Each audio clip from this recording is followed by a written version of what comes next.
normalize. You have a lot of different things you can do here. You can also ADSNR, so you can choose your attack time, you can choose release time of the sample, and a lot more. Pitch range is very nice to have here as well.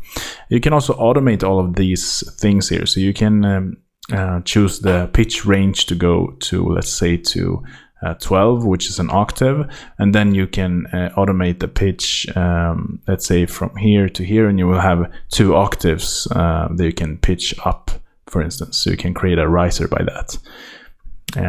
So you can be very creative with these things that FL Studio has.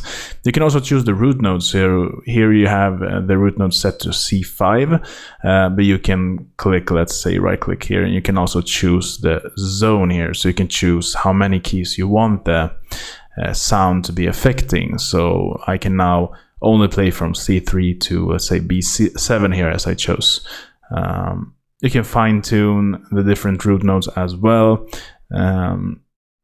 So yeah, you can do that as well, but this is a drum loop, so I'll just leave it like it is. And now, as soon as I created a new channel, we'll go to the channel rack here, and you see we have that sample. I just imported twice, so I can delete one of those. Okay, so now we have this drum loop here in the channel rack. So what we can do here is to place the samples here, but since this is a drum loop, I don't want to do that. It goes from the channel rack, goes to the playlist here, then to the mixer, out to the master channel, and that is what you hear through your speakers. So let's go back and create a pattern.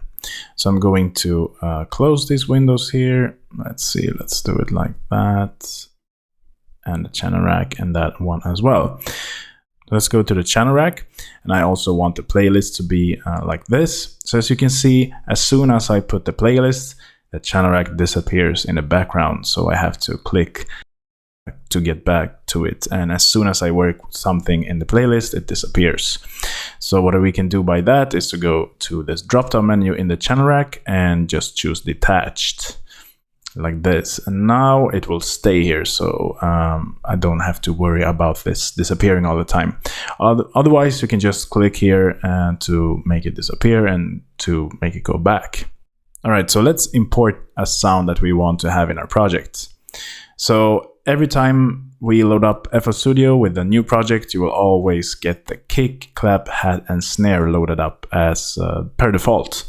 So what we can do here is to go to packs. Let's say here we have different sounds that comes with FL Studio, and I want some drums. So let's say I want a kick drum here. I can click to preview them like that. So let's say that we want 808 kick, and just take from here and drag it onto this space here. That will create a new channel for us with this sample loaded up. Some different instruments. So let's say we want an instrument here. I want a guitar, let's say a classical acoustic guitar, and I can just choose one of these and just drag them in like that as well.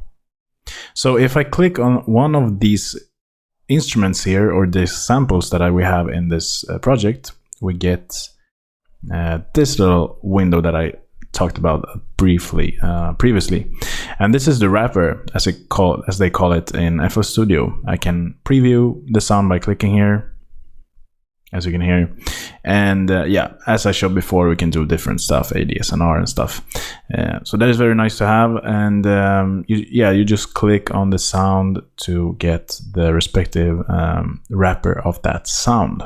More stuff in the channel rack. So as you can see, I have these little dial buttons that you can choose the pan here for all of the different instruments that we have, and the volume here as well. And if we open up the wrapper, you can see that if I choose the volume here, it's linked to the wrapper here as well, like that. Then we have this little dialog box here that is the number for the mixer track that we want to have. So if we open up the mixer, you will see all of these channels that we have in the mixer. So let's say that I want the kick drum to be assigned to channel 10. Then you go and do it like that, and you will also see that this selected instrument here is actually linked or selected here in the mixer as well.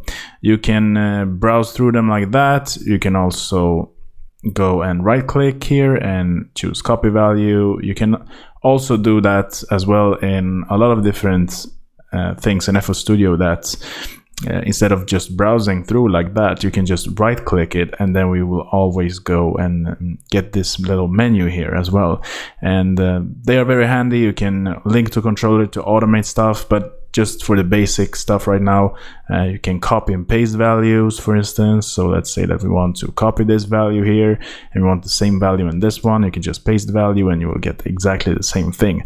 You can do that with knobs. Let's say you can do that with copy value here, and you can paste the value here, for instance. So that is very handy to have there. And yeah, as I said before, you can browse around them like that. You can also type in values. So let's say we want them to be assigned to mixer track 20. Let's just do it like that as well. All right, so let's create an actual pattern here. So I'm going to close these windows here, and as you can see, I'm on pattern 3 here because we did a test pattern before. But let's go to the plus sign here, and we have the pattern 2 name. So let's create our first track. I'm going to do a kick drum here. I'm going to choose a color, so let's choose that color for now, and just confirm that. And yeah, we have the kick here, and I'm going to change the color of this kick drum as well to the same color, or kind of the same, just so I know that the kick drum in the channel rack is linked to the kick drum in the playlist. Or program the kick pattern in the step sequencer here. So let's do that. You can just click or left click the notes that you want to have in the channel rack. You can also delete them by just right clicking on them like that. You can also drag all of these like that. You can drag it with the right click to get rid of them. So let's program a basic 1/4 kick drum pattern here, and let's just play it. And there is our pattern. So now we have a pattern here, and you can drag it out to the playlist like that, and you can listen to the arrangement with this pattern here. So that is how you create a pattern in FL Studio. It's very easy to do that. Play this pattern here and just go to the mixer. You will see that since we chose this kick drum sample to be linked to the channel track 20 here in the mixer, you will see that the audio output will come out through the mixer track number 20.